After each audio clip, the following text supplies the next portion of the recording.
Antes de entrar en la lección, quiero poner un fundamento escritural de por qué estamos aquí cada martes en esta escuela, desayuno escuela.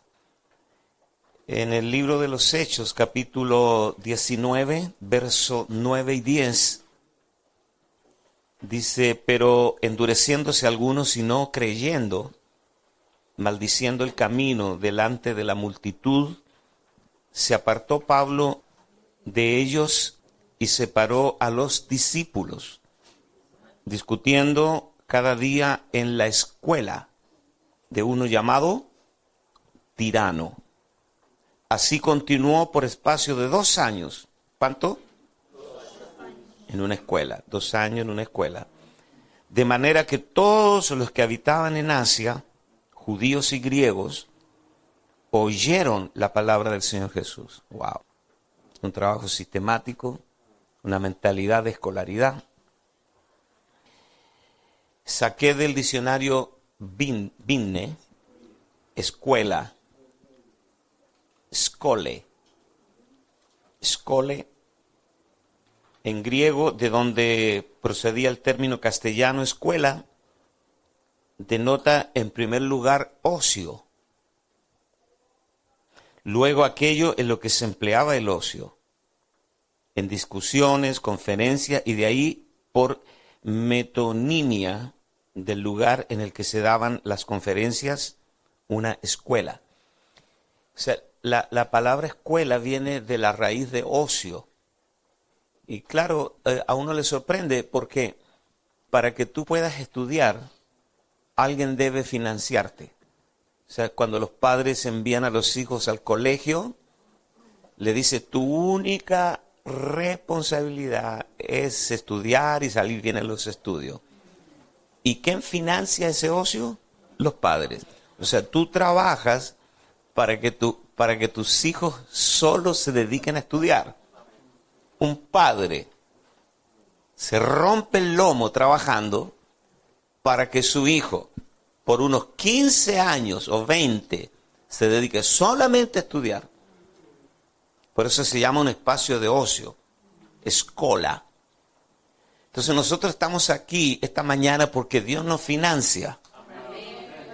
Levante su mano, diga: Dios me financia, me da bendiciones, me cuida, me protege, me provee.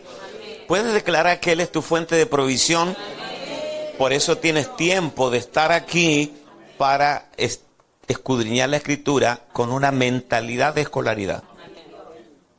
Así que declaro que esta escuela es una escuela del Espíritu. Teodoro Austin Spark hablaba de la escuela de Cristo. De hecho, escribió un libro, La Escuela de Cristo, que muchos de ustedes han leído. Tremendo. Con esta mentalidad de escolaridad, vamos a entrar en la lección número 3 del libro de Hebreos. No significa que estamos en el capítulo 3. Estamos en el 1 recién, pero estamos en la lección 3. Dios habla en el Hijo. Recobrar el sacerdocio real de todos los creyentes es lo que Dios espera. Toda persona que nace de nuevo por derecho divino, no porque se lo asigne yo o alguna denominación, por derecho divino, es un sacerdote real. Y no tiene que pedirle permiso a nadie para ejercer su sacerdocio. Es una asignación divina. Quiero que entienda eso. El sacerdocio real es universal. Cuando digo universal significa que eso los involucra a todos, hombres, mujeres, no importa el don o el oficio, apóstol, profeta, evangelista, pastor o maestro, que son más selectivos. Pablo dice que todos no son apóstoles, tampoco son todos profetas ni pastores. Es el ministerio quíntuple, estos oficios son selectivos y a unos puso Dios primeramente apóstoles. Pero en el sacerdocio real, todos, nadie queda fuera. Así que mira a su vecino, dígale, no importa tu trasfondo, no importa tu sexo, no importa tu... Cuando digo sexo me refiero solamente a hombre-mujer.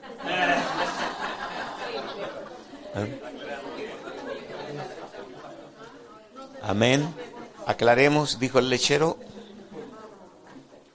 Entonces, activar el sacerdocio real de todos los creyentes es la tarea pendiente.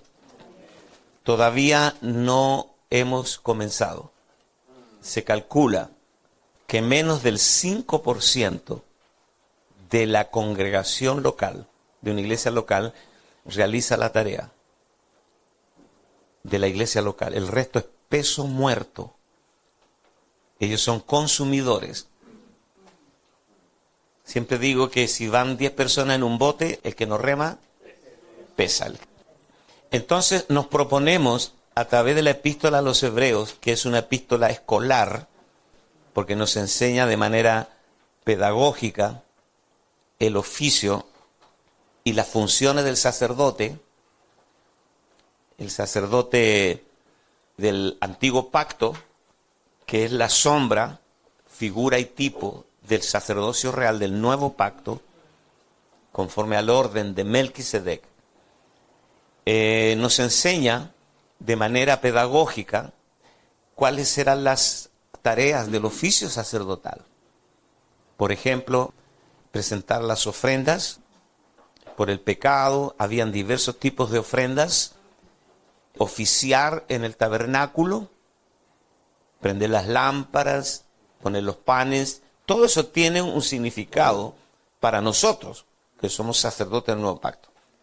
Entonces, es real que toda persona que se convierte al Señor por derecho divino es un sacerdote real, pero necesita ser instruido. Amén. Y por eso estamos aquí. Y usted va a ser un sacerdote real instruido para que usted entrene al resto del sacerdocio. El apóstol Pedro dice que tú y yo somos nación santa, pueblo adquirido, real sacerdocio, para anunciar ¿qué? Las virtudes. Anunciar las virtudes, proclamar a los cuatro vientos, dice el griego, proclamar a los cuatro vientos las virtudes de aquel que nos llamó de las tinieblas a su luz admirable. Somos piedras vivas, edificados como casa espiritual y sacerdocio santo, para ofrecer sacrificios espirituales a Dios por medio de Jesucristo. Muy bien, vamos a la lección 3. Dios habla en el Hijo. Hebreos capítulo 1, verso 1 y 2. Dios, habiendo hablado muchas veces y de muchas maneras en otro tiempo a los padres por los profetas, en estos postreros días nos ha hablado por el Hijo, a quien constituyó heredero de todo y por quien asimismo hizo el universo. Dios es un misterio que ha sido revelado por medio de su hablar. Nosotros sabemos que una persona que no habla es misteriosa. Y mientras más hable, menos misteriosa es. ¿O no? Si usted va a un lugar y quiere parecer interesante, no hable. La gente va a quedar con una incógnita. No hable nada. Dice Salomón que el necio, incluso el necio cuando calla parece sabio. ¿Eh? ¿Verdad? Salomón se la sabía toda. Entonces, Dios es un misterio que ha sido revelado por medio de su hablar. Si Dios no hablara, sería un misterio para siempre. Pero primero habló por los profetas, pero no fue suficiente. Era necesario que hablara en el Hijo. Hablar en el Hijo es hablar en sí mismo. Si usted quiere rayar su lección ahí, ponga que el original dice, en estos postreros días nos ha hablado en Hijo. en hijo. No en el hijo, sino en hijo. Dios habla hijo. Usted habla español, Dios habla hijo. El hijo es el hablar de Dios. Él es el logos. El logos. Juan capítulo 1, verso 1 dice: en el principio era el logos. El verbo, el logos. La palabra. Y el logos estaba con Dios y el logo era Dios. Nosotros estamos entrando aquí a un tema, pero súper importante y trascendente, que tiene relación con el hablar. Porque tú eres un ministro de la palabra y de la reconciliación. Por eso es extremadamente importante que entendamos que el sacerdote es un sacerdote que presenta sacrificios cuando habla. Todo el ministerio tiene que ver con el hablar. Hablando entre vosotros. Y oren por mí para que cuando yo predique me sea dada palabra para que hable como debo hablar. En Hebreos capítulo 1, verso 8 dice: más del Hijo dice: tu trono, oh Dios, por el siglo del siglo. Cetro de equidad es el cetro de tu reino. Está hablando de la superioridad del Hijo. Anoten al margen ahí para ir despejando y enriqueciendo la lección, porque ustedes entienden que estos son bosquejos, ¿no? La carne se la ponemos aquí. Estos son esqueletos, son bosquejos. En la palabra logos, la palabra rema y la palabra grafos. Anote allí para que no se le olvide, si ya lo sabe, déjelo como un punto a considerar. El logos, rema, grafos.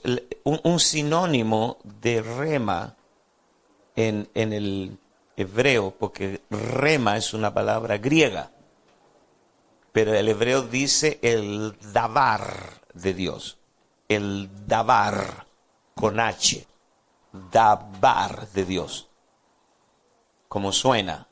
Davar. Davar. Después lo buscan en el Strong. No se preocupe mucho por la ortografía. Pero es el sinónimo que significa la palabra o la cosa. Que es lo mismo cuando Dios dice sea la luz fue hecha. O sea, su palabra es lo mismo que la cosa que está diciendo. No hay una separación entre la palabra y la sustancia. Cuando Dios dice sea la luz es hecha. Davar significa palabra o cosa. Por eso dice, envió su palabra, su davar, no volverá vacía, sino que hará todo aquello para lo cual fue enviado. O sea, cuando Dios le dijo a Sara, tendrás un hijo, a los 100 años, Isaac ya existía. ¿Me estoy explicando? Eso es lo que debe suceder con nosotros cuando hablamos. Pero hay un divorcio en nosotros, en lo que hablamos y lo que sucede. Mateo capítulo 11 dice, si tuvieseis fe, como un grano de, diríais al monte, quítate y échate al mar, y vea cómo es la fórmula. Y si no dudares en tu corazón, sino que creyeres que será hecho lo que dices, lo que digas, ¿usted cree lo que dice? Usted dice una cosa y cree otra. ¿Creemos lo que decimos? El domingo en la reunión usted hace una declaración de fe, una confesión, y el lunes hace una confesión de incredulidad. Y la segunda confesión cancela la primera confesión. Dice, ¿por qué no me funciona? Porque de una misma llave no puede salir agua dulce y amarga. Por eso todo el mensaje en el sacerdocio también está en hebreo. Es mantener firme, sin fluctuar, la confesión de la esperanza. Porque fiel es el que prometió, el cual también lo hará. ¿Amén? Tenemos que aprender a hablar Cristo. Hable Cristo. Igual que el Padre, habla Cristo. Predicamos a Cristo en todas sus expresiones. No digas que en subir al cielo. Eso es para traer a Cristo abajo. Estoy citando Romanos 10. Ni quién descenderá al abismo, eso es para traer a Cristo de los muertos. Más que dice, cerca de ti está la palabra. ¿Quién es la palabra? En tu boca y en tu corazón.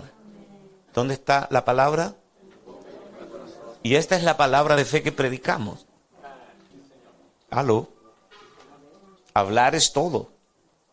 Hablar es todo.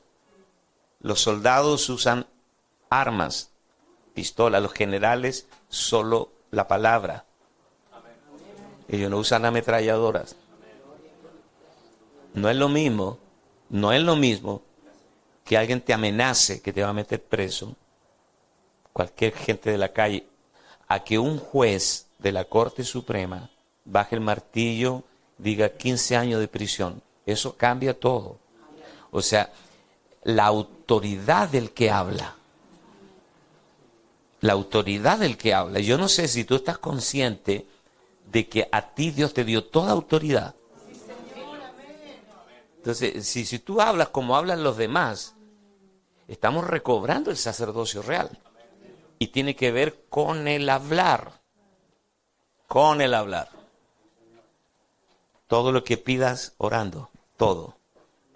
¿Qué es todo? Lo bueno y lo malo. Si su oración es un espacio que usted toma para celebrar su fiesta de lástima, Señor, aquí estoy, mira, Señor, todo me sale mal. Señor, ¿por qué yo, Padre? Entonces usted, a todo lo que pida, será hecho. Lo bueno y lo malo. La oración es peligrosa. Si usted ora problemas, va a tener problemas. Si ora respuestas, va a tener respuestas. Todo lo que pida será hecho. En los 4 evangelios, Él vino a hablar a Dios de 3 maneras. Cristo, en los 4 evangelios, Él con mayúscula, Cristo, vino a hablar a Dios de 3 maneras. Con sus palabras, yo hablo todo lo que oigo decir a mi Padre. Con sus obras, si no me creen a mí, crean a mis obras. Y con lo que Él fue, porque yo soy el Hijo de Dios y ustedes son hijos del diablo. Entonces, Él habló de 3 maneras. Con la palabra, con las obras y con lo que Él fue. Fue el testimonio de Dios. A Dios nadie le dio jamás. Juan 1:18. El unigénito Hijo que está presente continuo en el seno del Padre, Él le ha dado a conocer. A Dios nadie le vio jamás. Este es el Dios del judaísmo. Pero el nuestro no. El nuestro se ha manifestado, se ha declarado, se ha revelado a nosotros. Juan 7:17. El que quiera hacer la voluntad de Dios, conocerá si la doctrina es de Dios y si yo hablo por mi propia cuenta. Qué glorioso es, porque esta autoridad, el otro día yo hablaba con alguien acerca de la autoridad. Tú no puedes divorciar lo que hablas de la autoridad, ¿verdad? Porque el peso de la autoridad, que no es lo mismo que una amiga te dice, oye, va a subir el dólar, pero si lo dice el presidente del Fondo Monetario Internacional, cambia todo. Cambian todos los negocios del mundo. Depende de quién lo diga. Entonces tú tienes que estar consciente que tú encarnas autoridad. Y la autoridad es para proteger el proyecto. Sin autoridad cualquier proyecto está sin protección. La autoridad es un facilitador. ¿Tú crees que el policía que te para en la carretera para pasarte un parte está nervioso? Le tiembla la mano. Señor, no se vaya a ofender, pero le voy a tener que pasar un parte. No, porque ¿por qué él está tan, incluso parece arrogante? Eso es lo que le da bronca a uno. ¿Por qué, si no le gusta, hable con el juez? Siempre remite la autoridad al de arriba. Y usted puede insultar al juez y el juez le va a decir a usted, si no le gusta, hable con el presidente de la Corte Suprema. Y la presidente de la Corte Suprema te remite al presidente. Y el presidente te remite a la Cámara de... O sea, siempre la autoridad está remitida al de arriba. Eso es lo que hace fácil operar en autoridad. En el nombre que es sobre todo nombre, te declaro sano. Amén. En mi nombre, vayan en mi nombre y dicen fuera demonios. El problema es que nosotros todavía no creemos que encarnamos esa autoridad hasta que la vemos operando. Eso es ejercer sacerdocio. Juan 14:10 dice, ¿no crees que yo soy en el Padre y el Padre en mí? Las palabras que yo os hablo, no las hablo por mi propia cuenta, sino que el Padre que mora en mí, Él hace las obras. Eso hicieron los discípulos, lo hizo Pablo, los primeros cristianos predicaban bajo la autoridad y el nombre que es sobre todo nombre. Por eso lo que hablamos tiene un peso muy grande.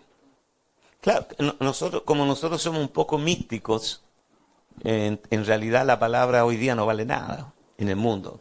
Tú escuchas a un político, escucha a cualquier líder del deporte, lo que todo está corrupto, habla. Entonces la palabra prácticamente no.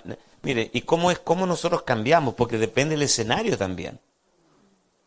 Si usted viene a la iglesia enferma y el pastor le dice, tranquilo, usted está en la mano del Señor. Oh, gloria a Dios. Pero si usted está en el hospital y el médico le dice, señora, usted está en la mano de Dios, suena distinto. ¿Sí o no? Usted va a decir, ¿sabe lo que usted va a decir? ¿Tan mal estoy? ¿Sí o no?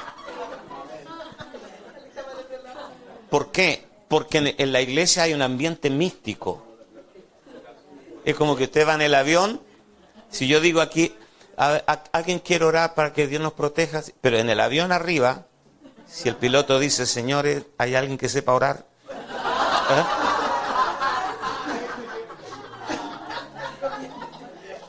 ¿Suena diferente o no? Ese es el tema. Entonces, ¿cuál es el escenario? ¿Cuál es el escenario en que nosotros hablamos? Nosotros hablamos desde una plataforma de autoridad divina. La misma voz que creó los cielos y la tierra es la voz que tú encarnas. Porque la palabra grafos está escrita en las tablas de tu corazón. Por eso, ¿sabe por qué no pasa nada cuando hablamos? Porque el primero en que no cree somos nosotros.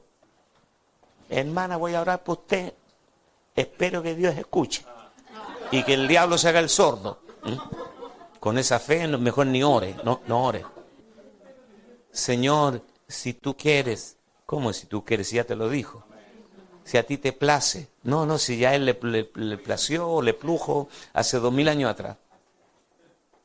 Aló. Por eso cuando alguien dice, en el nombre de Jesús te declaro sano, ¿este tipo qué se cree? Anda declarando sano. ¿Quién es? No, él está poniéndose de acuerdo con el diseño divino. Entonces, todos los que nos ponemos de acuerdo con el diseño divino, parecemos arrogantes. Yo sé que nosotros hemos sido criticados por internet, pues, yo declaro, yo confieso. Y hay gente que cuestiona eso. ¿Qué se creen ellos que andan declarando?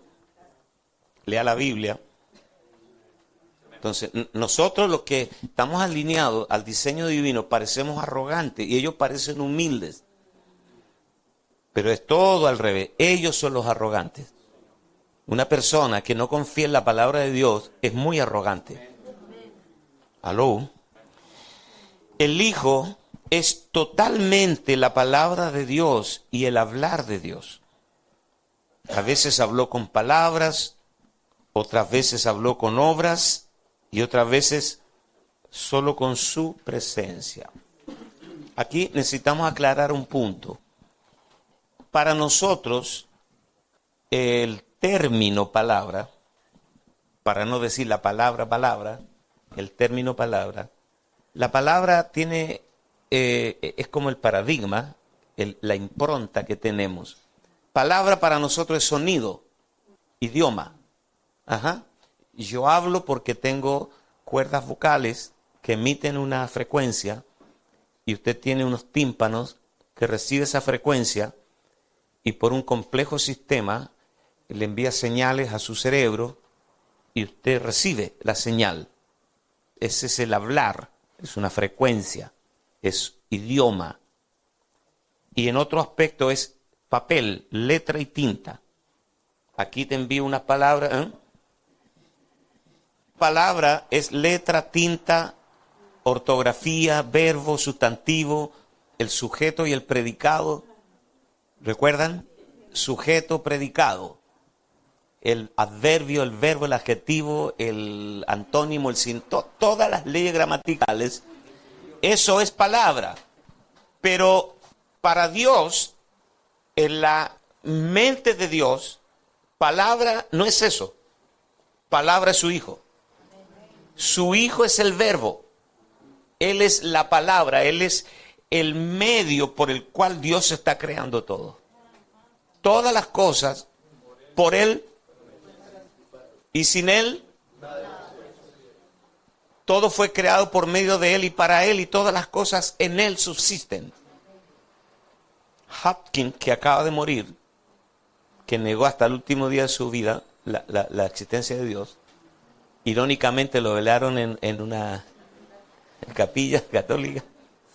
Bueno, él nunca se enteró que Cristo es la fuerza que sustenta todas las cosas. Es el secreto del universo. Todas las cosas están sustentadas por la fuerza de su poder. Entonces, Dios crea a través de la palabra que es su Hijo. Que Dios nos revele para revertir nuestro concepto. Él es la palabra. Dice Juan 1:18 que a Dios nadie le vio jamás. El unigénito Hijo que está en el seno del Padre, Él le ha dado a conocer. Él le ha declarado, lo ha manifestado, lo ha declarado, lo ha dado a conocer. Entonces vamos a ver algunos aspectos de su persona. El resplandor de su gloria. Hebreos 1:3, el cual siendo el resplandor de su gloria y la imagen misma de su sustancia. Vamos a dejarlo hasta ahí. Es imposible separar el resplandor de la gloria. Es imposible separar los rayos del sol del sol. ¿Cómo separa los rayos del sol? ¿Me explico? ¿Cómo podrías tú retener la luz y despedir al sol? ¿Cómo podrías tú separar el resplandor de la gloria? ¿Cómo podrías tú decir, Señor, dame amor, pero puedes irte? Nosotros separamos en nuestra mente la bendición con el bendecidor. Tú no puedes tener la bendición si no tienes al bendecidor dentro. Amén. Y el día que el bendecidor se vaya, se va con todo. Con el gozo, con la paz, con la prosperidad, con todo. Es como una chica que se enamora de un muchacho guapo. Qué lindos ojos que tienes. Qué lindo tu cabello y tus labios. El día que el novio se enojó, se fue con los labios, el cabello y los ojos. Me voy, pero te dejo mis labios. No se puede. Levante su mano, diga, no puedo separar el resplandor de la gloria, como no puedo separar la bendición del bendecidor. También Él es la imagen expresa de la sustancia de Dios. Déjame leer este párrafo y te explico. La gloria es la expresión externa, mientras que la sustancia es la esencia interna. Por ejemplo, una mesa. La madera es la esencia de la sustancia de la que está hecha la mesa. La mesa está hecha de madera. La madera es la sustancia. La mesa es la expresión. ¿Me explico? Yo uso mucho las ilustraciones. Por ejemplo, la luz. Aquí estamos siendo alumbrados por estas luces LED. Si nosotros entendemos un poco de electricidad, aquí tenemos a Alfredo Martínez, que es técnico eléctrico, sabemos que la electricidad no se ve. Nadie ha visto jamás la electricidad, pero se siente. Nadie puede negar eso. Entonces, hay un circuito acá. Ustedes ven todo esto, hay un circuito de cables por donde circula la electricidad. Por eso se llama corriente eléctrica, porque siempre está circulando. Ahora, como es invisible, entra a una ampolleta. Vamos a hacerlo a la antigua. Una ampolleta o un foco. Cuando la electricidad entra al foco, se encuentra con una resistencia. Y esa resistencia hace que la corriente que es invisible se haga visible y se transforme en luz. Entonces, la luz es la manifestación de la electricidad. Amén. O sea, la luz es la glorificación de la electricidad. Y cuando la electricidad se transforma en luz, hay un resplandor. Me explico. Cuando usted está atravesando situaciones difíciles, pruebas y luchas, es porque la gloria que es invisible encuentra una resistencia que se transforma en gloria. Pablo dice, esta leve tribulación momentánea produce en nosotros un cada vez más excelente y eterno peso de gloria que en nosotros ha de manifestarse. La presencia de Dios es invisible, pero cuando tú estás atravesando problemas, luchas, batallas y todavía sigues cantando y todavía sigues adorando a Dios y en gozo, hay una manifestación de gloria.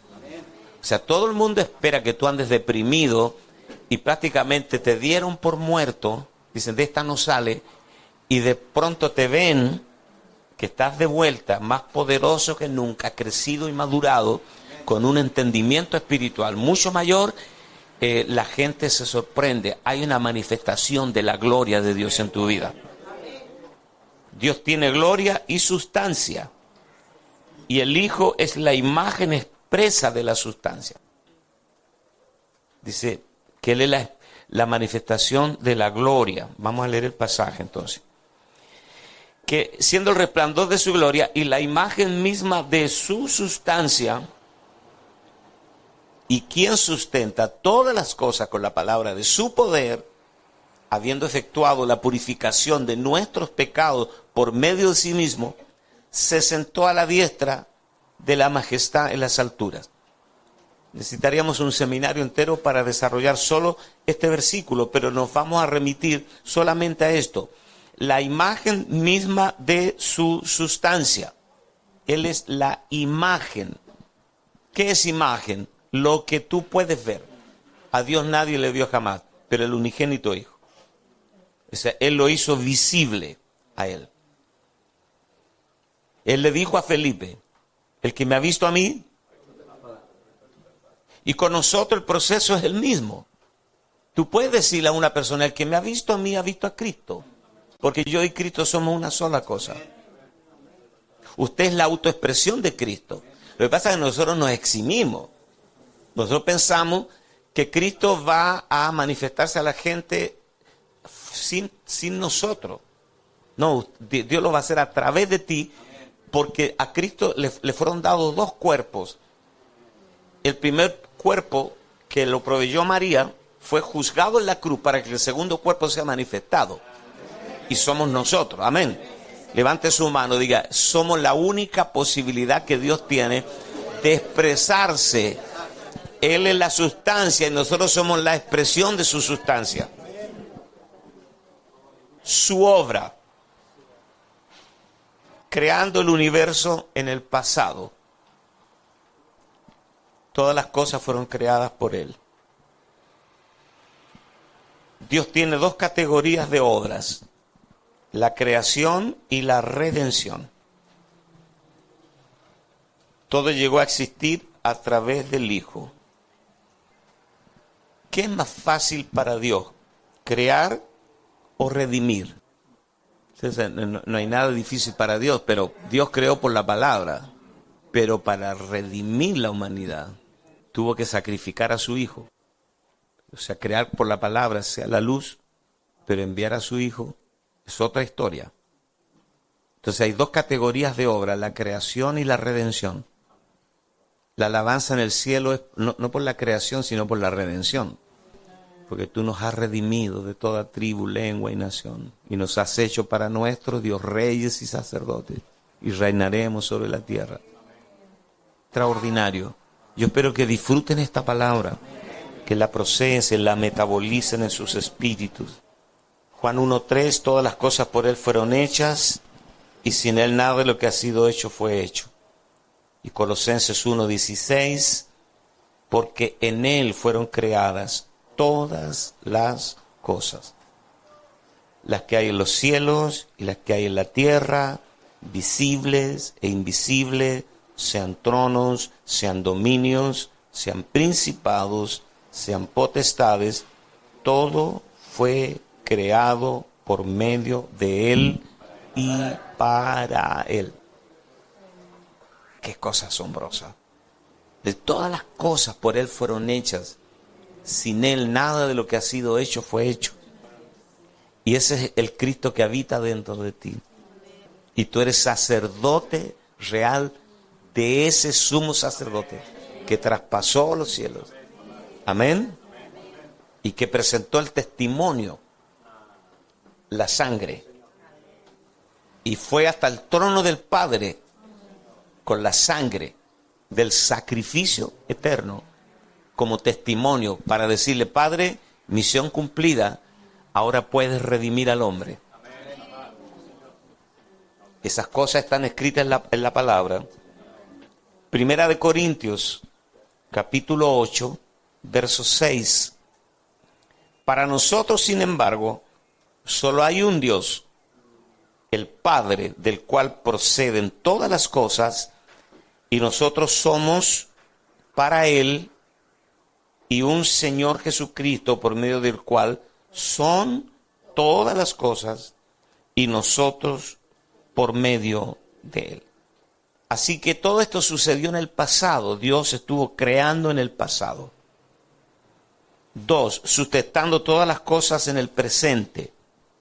Él sustenta todas las cosas hablando, el cual siendo el resplandor de su gloria y la imagen misma de su sustancia, y quien sustenta todas las cosas con la palabra de su poder. Usted va a encontrar en otros pasajes el poder de su palabra, que no es lo mismo que la palabra de su poder. ¿Parece lo mismo? No es lo mismo. Una cosa es la palabra de su poder, la palabra que emana de su poder, y otra cosa es el poder de su palabra, cuando ya lo dijo. Habiendo efectuado la purificación de nuestros pecados por medio de sí mismo, se sentó a la diestra de la majestad en las alturas. Tenemos la palabra de su poder y el poder de su palabra. El universo fue constituido por la palabra. Hebreos 11:3. Por la fe entendemos haber sido constituido el universo por la palabra de Dios, de modo que lo que se ve fue hecho de lo que no se veía. El escritor de Hebreos, en los primeros capítulos, nos está declarando la superioridad de Cristo sobre todo, porque luego te lo va a presentar como nuestro gran sumo sacerdote. Así que vamos a necesitar pasar por el capítulo 1. No tenga prisa. Capítulo 2, superior a los ángeles, superior a Moisés, superior en todo, basado en mejores promesas, todo es superior.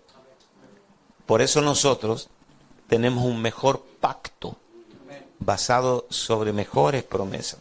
¿Cuánto le dan gracias a Dios de ser ministros competentes de un nuevo pacto? Tú tienes que estar... Alguien me habló el domingo. Alguien me habló acerca de, no, los espíritus, los demonios, qué sé yo. Le digo yo, mira, cuando tú estás impresionado por el enemigo, más que de Dios.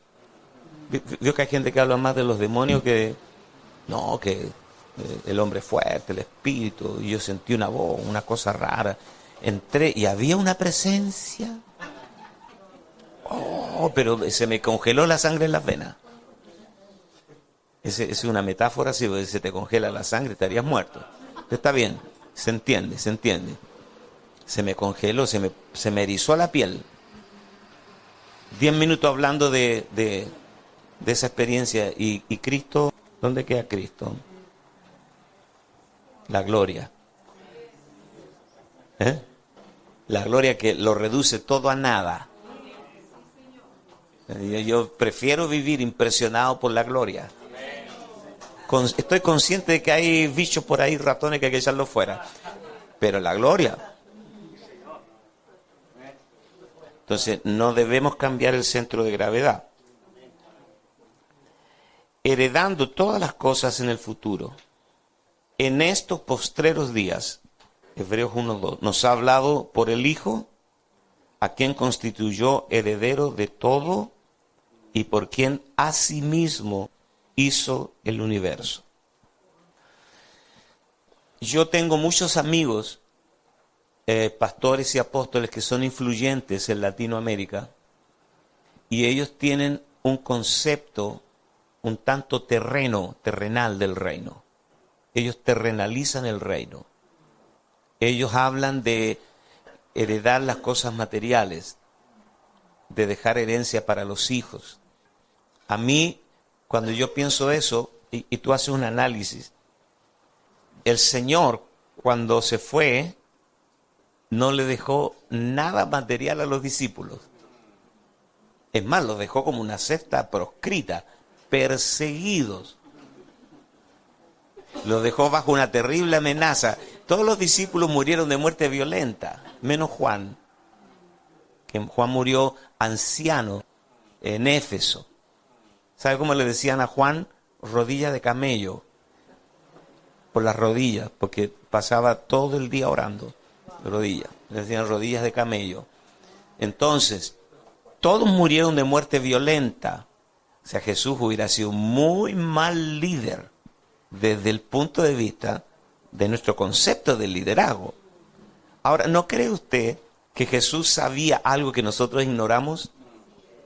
Pues si tú estás pensando dejarle una herencia a tu hijo, está bien dejarle herencia, pero casi todo nuestro concepto de herencia es material. Cuando aquí se nos habla de la herencia, no piensa en cosas materiales. Las cosas materiales son el subproducto de lo verdaderamente importante. Si tú y yo fuimos bendecidos con toda bendición espiritual en los lugares celestiales en Cristo, y usted lee Efesios, todas las bendiciones espirituales, ninguna bendición es material. Hay por lo menos 8 o 10 bendiciones en Efesios capítulo 1. Una de ellas, la filiación. Por ejemplo, que tú y yo, no teniendo ningún pacto, no siendo del linaje de Israel, ajeno a los pactos de la promesa, sin esperanza y sin Dios en el mundo, Él te hace hijo legítimo y te engendra, es la primera bendición. La segunda, que tú fuiste aceptado en el amado. Tarea para la casa, lea Efesios 1 y haga una listita de todas las bendiciones, nuestra herencia. Y además, como nosotros somos los sacerdotes, y los sacerdotes no tenemos tierra, y el Señor le dijo, yo soy tu herencia, ¿qué prefiere, la tierra o a Cristo como su herencia? No hay por dónde, mira a su vecino, dígale, no hay por dónde perderse. ¿Ah? No hay por dónde perderse. Tremendo. Hebreos habla, dice que, pero muerto el testador, nadie invalida el testamento. Nosotros, fíjate qué interesante, vamos a tocar este punto cuando lleguemos a Hebreos 9, lo vamos a ver bien, Hebreos capítulo 9. Pero dice que el testamento con la muerte se confirma, ¿sí o no? O sea, el testador tiene que morir para que la herencia se haga válida. Y la viejita millonaria que tenía el testamento hecho, ¿verdad? Y murió después de que le dieron una sopa rara, se murió. Pues la viejita valía más muerta que viva. Entonces la herencia con la muerte se confirma. ¿Qué significa? Que Cristo ya murió. ¿O no? Así que la herencia ya está disponible. El problema es que como tú no tienes revelación y no tienes fe, no accesas. Todavía andas como los gentiles. ¿Qué comeremos? ¿Dónde viviremos? ¿Dónde dormiremos? ¿Por qué? Porque este es un tema de fe. Nosotros hablamos ayer, hicimos un programa nuevo de conversaciones en casa. De paso les recomiendo, busquen Lucas Márquez 2018 y estamos publicando mucho material audiovisual en internet. Está muy bueno. Entonces estábamos hablando de esto. La herencia con la muerte se confirma. O sea que nosotros no tenemos una promesa. ¿Qué sería una promesa? Sería algo que claro, es una promesa. Espera, sigue esperando, siga participando. Hay un cielo que te espera. ¿Ven? Espera. Porque algunos piensan que yo tengo que morirme para heredar el cielo. No, si tú no eres el testador. Tú eres el beneficiario de la herencia. El testador ya murió, es Cristo. Así que tú no tienes que esperar morirte. A ver si a alguien se le prende la ampolleta. Amén. Toque a su vecino, dígale, tú no eres el testador, no tienes que morirte para andar en las calles de oro y en el mar de cristal. El verdadero testador ya murió. Por eso estamos bendecidos, dice, estamos bendecidos con toda bendición espiritual. Este tema de la herencia es un tema legal. Todo el lenguaje del nuevo pacto es legal. Herencia, adopción, promesa, testamento. Todo es un lenguaje jurídico, legal. Entonces, hay gente que tiene mentalidad de promesa. Reclame las promesas del Señor. ¿Ha escuchado eso, no? Incluso cantábamos una canción. Las promesas del Señor mías son. ¿Se saben? Las promesas del Señor mías son. En la Biblia yo las leo y sé. Las promesas del Señor mías son. Segunda estrofa. 35, alguien las contó, imagínate. 35,000 promesas mías son. 35,000, agárrate una por lo menos, de las 35. Por lo menos agarra una. Pero esa es la mentalidad de promesa. La mentalidad de juramento. Que no es lo mismo, juró Dios y no se arrepentirá. Juró Dios y no se arrepentirá. Tú eres sacerdote para siempre, conforme al orden de Melquisedec. Levante su mano, diga conmigo, yo soy sacerdote real bajo juramento. ¿Sabe por qué Dios hizo un pacto con Abraham? Cuando usted lee, y a veces yo veo a Dios haciendo lo mismo con nosotros a esta altura del torneo, porque Abraham no creía. ¿Qué me darás?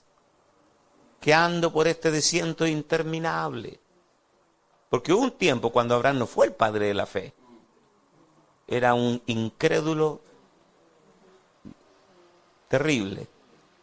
Entonces Dios le dice, ok, trae animales y pártelos por la mitad. ¿Recuerdan ese pasaje?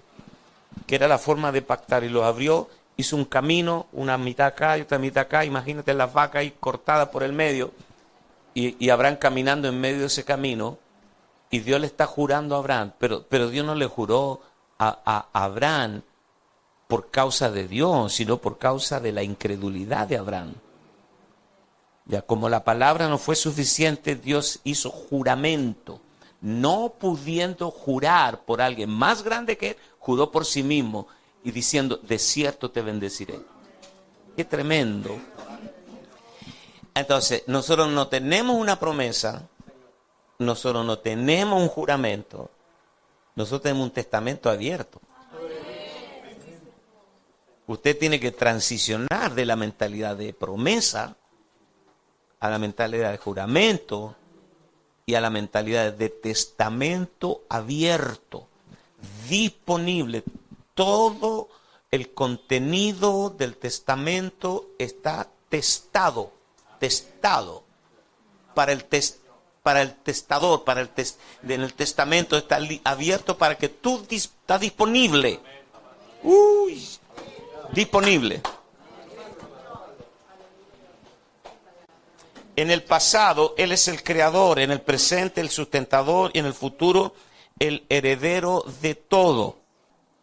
Romanos 11:36, porque de Él y por Él y para Él son todas las cosas. A Él sea la gloria por los siglos. Amén. Diga amén. Amén. ¿Qué significa amén? Así sea, así sea. Él está sentado a la diestra de Dios, disfrutando algún espectáculo excelente, porque ya concluyó totalmente la obra. Concluyó su obra. Dice que las obras de Él estaban acabadas desde antes de la fundación del mundo. Y el reposo consiste en el que ha entrado en su reposo, dice Pablo, ha descansado de sus obras como Dios de las suyas. Se terminó. El cual, siendo el resplandor de su gloria, la imagen misma de su sustancia, y quien sustenta todas las cosas con la palabra de su poder, habiendo efectuado la purificación de nuestros pecados por medio de sí mismo, se sentó a la diestra de la majestad en las alturas. Pues, ¿a cuál de los ángeles dijo Dios jamás, siéntate a mi diestra hasta que ponga a tus enemigos por estrado de tus pies? Está hablando de la superioridad de Cristo sobre los ángeles. Eso ni siquiera lo vamos a discutir. Hebreos 8:1. Ahora bien, dice Pablo, el punto principal de lo que venimos diciendo, o sea, 7 capítulos te viene explicando estos asuntos. Dice, ahora bien, el punto principal de lo que venimos diciendo es que tenemos tal sumo sacerdote, el cual se sentó a la diestra del trono de la majestad en los cielos. Una de las cosas que tú necesitas saber con la mayor claridad posible como sacerdote real, tú necesitas saber el estatus que tiene tu sumo sacerdote. Había un solo sumo sacerdote. Era Aarón y los hijos de Aarón. El resto eran sacerdotes. Como nosotros somos sacerdotes reales, somos el sacerdocio. Pablo dice, ¿real qué? Abraza a su vecino y dile, tú y yo y tú, todos nosotros juntos somos el sacerdocio real. Pero tenemos un gran sumo. Entonces tú tienes que conocer cuál es el estatus de tu sumo sacerdote. Él traspasó los cielos. Y Hebreos 10:12 dice, pero Cristo, habiendo ofrecido una vez para siempre un solo sacrificio por los pecados, se ha sentado a la diestra de Dios. Hebreos 12:2. Puesto los ojos en Jesús, el autor y consumador de la fe, el cual, por el gozo puesto delante de él, sufrió la cruz, menospreciando el oprobio, y se sentó a la diestra del trono de Dios. Significa que él tiene un trono, tiene una corona, solo falta el estrado, que consiste en poner a todos sus enemigos por estrado de sus pies. Vamos a hacer un comentario final. ¿Están cansados? Muy corta la lección parece, ¿eh? Muy cortita. Mire, el libro de Hebreos dice que todo sumo sacerdote es constituido. por Dios para presentar sacrificios por los pecados. Todo sacerdote es constituido por Dios para presentar sacrificios. Es decir, que no es posible entender el sacerdocio del nuevo pacto si tú no entiendes el sacrificio, el significado de un sacrificio. Es lo que hizo Dios cuando mató los corderos y cubrió la desnudez de Adán y de Eva. Y luego Abel, que criaba ovejas, cuando las ovejas no eran parte de la dieta alimenticia del hombre, porque antes del diluvio los hombres no comían animales, y aún así Dios clasificó los animales en puros e impuros antes del diluvio. Todo esto tiene que ver con el sacrificio, porque el sacrificio es matar a una víctima inocente e indefensa y derramar la sangre de esa víctima como expiación, porque el pecado trae muerte y lo único que puede quitar la muerte es lo que da vida. Y dice que la vida de la carne está en la sangre. Por eso cuando Caín mató a Abel, Dios vino y le dijo: la sangre de tu hermano clama a mí desde la tierra. Y en el nuevo pacto dice Pablo que nos hemos acercado al monte de Sión, a la sangre que habla mejor que la de Abel. La sangre de Cristo habla mejor que la de Abel. Porque la de Abel reclamó venganza, pero la de Cristo reclama perdón para la raza humana. Él fue el sacrificio perfecto. Entonces, todo el tema de los sacrificios del viejo pacto nos enseña los aspectos de Cristo. Cristo fue el sacrificio perfecto. Pero nosotros hoy, en el nuevo pacto, como sacerdotes reales, así como Cristo, porque Cristo no solo fue el sumo sacerdote, sino también fue el Cordero. O sea, en Cristo se une el sacerdocio y la ofrenda. Amén. La ofrenda y el sacerdocio llegan a ser uno. Y nosotros como sacerdotes también, porque nosotros somos el cuerpo que debemos presentar en sacrificio vivo, santo y agradable a Dios. Reciba todo, capture todo lo que Dios está impartiendo en usted. Si usted presta atención y atiende, Dios le dará el entendimiento. Levante su mano, diga: si yo presto atención, Dios me dará el entendimiento en todo. Padre, te honramos esta mañana, te damos gloria y honra. Gracias por esta lección tan tremenda que el sacerdocio habla. Presenta sacrificios espirituales a Dios, la alabanza, fruto de labios que confiesan tu nombre. Gracias, gracias Señor. Te damos a ti gloria y honra.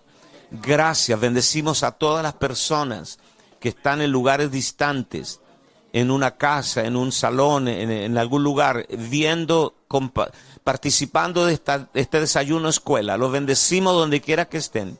Hablamos bien de ellos, los encomendamos a tu gracia, en el nombre que sobre todo nombre, en el nombre de Jesús. Amén y amén y amén. Dale un aplauso al Señor.